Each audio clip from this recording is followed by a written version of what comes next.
లక్ష్మి గారు, ఇప్పుడు మీరు ఫస్ట్ స్టార్టింగే చాలా ఒక ఇండస్ట్రీని ఏలిన అనగనగా ఒక ధీరుడు లాంటి ఒక పెద్ద దాంతో వచ్చినప్పుడు మీకు ఆ ఎరా చూసిన మేము ఎక్కడో ఉంటారు అనుకుంటే తర్వాత తర్వాత కూడా మీరు అంటే ఎవరు ఎక్కడ అవకాశం దొరికితే అక్కడ చేసుకుంటూ వెళ్తున్నారు. వీటిలో మీరు ఎప్పుడు నేను అక్కడ చేసి వచ్చాను కదా, అంత రేంజ్ కదా అని చెప్పేసి ఎప్పుడు ఫీల్ అవ్వలేదా? ఎలా చేస్తా వెళ్తున్నారు? నేను ఒక ఆర్టిస్ట్ నండి. ఏ రేంజ్ చేసినా ఒక మంచి క్యారెక్టర్ చేయాలనే కోరుకుంటాను నేను. ఇదిగో ఇప్పుడు నా గురించి క్యాస్ట్ చేయాలంటే ఇవన్నీ అనుకుంటారని ఇప్పుడు ఫస్ట్ టైం లౌడ్గా వింటున్నాను అనమాట. నేను యూజువల్గా పట్టించుకునేదాన్ని కాదు, చాలా హర్ట్ అయి ఉన్నాను. నాకేమైందంటే నేను మీ బిడ్డను కదా, డాడీ కూతురుగా ఉండేసరికి ఇండస్ట్రీ నాది అనుకునేదాన్ని. నేను ఇక్కడ పుట్టి పెరిగిన దాన్ని. నాకు బ్రేక్ఫాస్ట్, లంచ్ అండ్ డిన్నర్ సెట్లోనే జరిగేది. సో నేనేదో ఒక హీరోయిన్, నేనేదో ఒక ఆర్టిస్ట్ అని కాదు, నాకు తెలిసింది ఈ విద్య ఒకటి. సో ఇక్కడ నన్ను యాక్టర్గా అవ్వనివ్వరనేమో అని నేను హాలీవుడ్కి వెళ్ళాను, ఏదో అక్కడికి వెళ్ళిపోయి వద్దామని కాదు. బట్ వచ్చే ఆపర్చునిటీస్, నేను ఒక విలేజ్ అమ్మాయి చేశాను, ఐరేంద్రి కూడా చేశాను. నాకు నచ్చే క్యారెక్టర్స్ వచ్చినప్పుడు I never say no, and I never think ఇది చిన్నది అది పెద్దది అని నేను ఎప్పుడూ అనుకోలేదు నేను. సో మంచి సినిమా, మంచి కథ ఎవరైనా పర్వాలేదు, I'm ready to work with them. And నిన్నటి నుంచి నన్ను పొగిడి నేనేమో డబ్బులు ఇవ్వలేదండి, ఇది వీళ్ళు ఫ్రీగానే చెప్తున్నారు నా గురించి ఇంత. But I'm also really humbled నిజంగా. సురేష్ గారు కానీ, డైరెక్టర్ గారు కానీ, శ్రీనివాస్ గారు కానీ, శివ గారు కానీ, ప్రతి సెంటెన్స్లో నా పేరు చెప్తే నేను 1% ఎక్స్ట్రా ఏమీ చేయలేదు ఈ సినిమా కోసం. ఒక ఆర్టిస్ట్గా ఏం చేయాలో అదే చేశాను నేను. బట్ అది కూడా ఈ మధ్య అది ఓ మై గాడ్ అంటున్నారంటే ఐ వాజ్ షాక్డ్. ఒక సినిమా చేసేది ఒక ఎత్తు, దాని తర్వాత అది జనాల్లోకి తీసుకెళ్ళడం ఇంకో ఎత్తు. మామూలు విషయం కాదు. ఈ మధ్య సినిమా అనేది ఫోన్లోకి వచ్చేసింది. ఇలా స్వైప్ రైట్ స్వైప్ లెఫ్ట్ కొడుతుంటే మనకి ఎన్నెన్నో వస్తున్నాయి.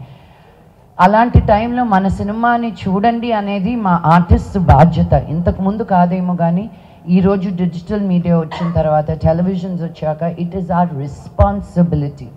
ఆ రెస్పాన్సిబిలిటీ తీసుకున్నప్పుడు సినిమా బాధపడుతుంది. సినిమా మీరు ఎంత పెద్ద హీరో అయినా అయి ఉండొచ్చు, హీరోయిన్ అయినా అయి ఉండొచ్చు, but ultimately you are a worker for cinema. So you have to do your basic decent responsibilities. అది చేయకపోతే సినిమా హర్ట్ అవుతుంది అనేది నా ఉద్దేశం. అంతే. కానీ గుండెల్లో గోదావరి లాంటి ఒక మంచి సినిమాతో విలన్గా మీరు ఎంట్రీ ఇచ్చినా కూడా ఒక మంచి సినిమాతో వచ్చారు మళ్ళీ కూడా, కానీ దాని తర్వాత అలాంటి క్యారెక్టర్స్ రాలేదు మేడం. అందుకే అండి నా సినిమాలు నేనే ప్రొడ్యూస్ చేసుకొని నేనే యాక్ట్ చేయాల్సి వస్తుంది. ఎన్నిసార్లు డబ్బులు పెట్టి కాల్చుకొని చేతులు కాళ్ళు కిడ్నీల మిషన్ లివర్ అన్ని ఎవ్రీథింగ్ ఈజ్ ఓవర్. సో ఉన్న అవయవాలు వాటికు ఇంపాక్ట్ కొంచెం గుండెకాయ బ్రెయిన్ కొంచెం మిగిలింది. అవి కాపాడుకోవడం కోసం వచ్చిన క్యారెక్టర్స్ చేసుకుంటూ నేను అంత అగ్రెసివ్గా కూడా పాప పుట్టాక తగ్గించేసాను. బికాజ్ నేను చూసుకున్న ఎవరు అతి తక్కువ రోజులు చెప్తారో అది టెంప్ట్ అవుతున్నాను ఫస్ట్. ఎందుకంటే పాప దగ్గర ఉండడం, బికాజ్ ఒక మదర్గా ఇప్పుడున్న లైఫ్, ఇప్పుడున్న వరల్డ్లో మన చేతుల్లో 14-15 ఏళ్ళ వరకే ఉంటారు. తర్వాత వాళ్ళ లైఫ్ ఇంతకుముందు ఏదైనా ఒక్కటి పీకితే వినేటట్టు లేరు, వాళ్ళు మనకి రివర్స్ ఇచ్చేటట్టున్నారు. So we have to give them their freedom also. మనకు ఉండేది ఆ 14-15 years వరకే, తర్వాత వాళ్ళు కాలేజ్ అని అదని వాళ్ళ లైఫ్ చూసుకుంటారు. So I wanted every minute as much as I can to be the best mother in the way that I know. So అందుకని కూడా మేబీ. లక్ష్మీ మంచి గారు బాంబేకి ఎందుకు వెళ్ళిపోయారు? ఇక్కడ మీరు ఎవరు సినిమాలు ఇవ్వట్లేదని? అది కాదండి లక్ష్మి గారు, మీతో సినిమా చేయాలనో లేదా మీతో ఒక కీ రోల్ చేయించుకోవాలనుకున్న వాళ్ళు మిమ్మల్ని రీచ్ అవ్వలేకపోతున్నారేమో.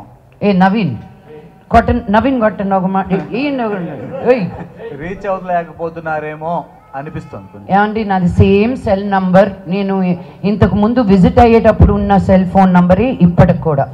ఈరోజు బర్త్డే బాయ్ అని ఎవరో ఒక కెనడా నుంచి ఒక సినిమా ఒకటి రిలీజ్ అవబోతుందంట జూలై 19th. బర్త్డే బాయ్ అని నాకు ఎవరో తెలియదు. వాళ్ళు నాకు వాట్సాప్లో మెసేజ్ పెట్టారు, వెంటనే ఫోన్ చేశాను. నేను రాలేనమ్మా మీ దీనికి, బట్ అన్నీ పంపించండి నేను ప్రమోట్ చేస్తాను అని. టచ్లోకి రావాలనుకున్న వాళ్ళు it's very, I'm the most easiest person to get in touch with అండి. లక్ష్మి గారు Yeah. క్వశ్చన్స్ అండి. ఒకటి అడగండి. ఒకటి అడుగుతున్నా. కమల్ హాసన్ గారిని దశావతారంలో చూసాం. మీరు ఇప్పుడు అదే ఇంకా అడగద్దు నన్ను రజనీకాంత్ గారితో, కమల్ హాసన్ గారితో. బాబాయ్ నన్ను నాకు ఫ్లైట్ లేకుండా వెళ్ళిపోయేటట్టున్నాను నేను బాంబేకి ఇప్పుడు. బాబోయ్ ఆదిపర్వంలో సప్తావతారం ఉంది కదా, ఈ సప్తావతారం చేయడానికి మీరు ఎంతవరకు హోంవర్క్ చేశారు లేదా నేచురల్ గా చేస్తారా? ఉండదండి. న్యాచురల్గా అంటే నీ వాయిస్ డిఫరెన్స్ ఉంటుంది, మీ హెయిర్ డిఫరెన్స్ ఉంటుంది, మీ స్కిన్ డిఫరెన్స్ ఉంటుంది.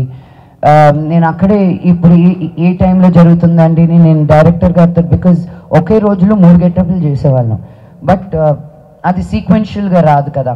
సో అవి కనుక్కోవడం, it takes a lot of work, but that is the Joy కదా.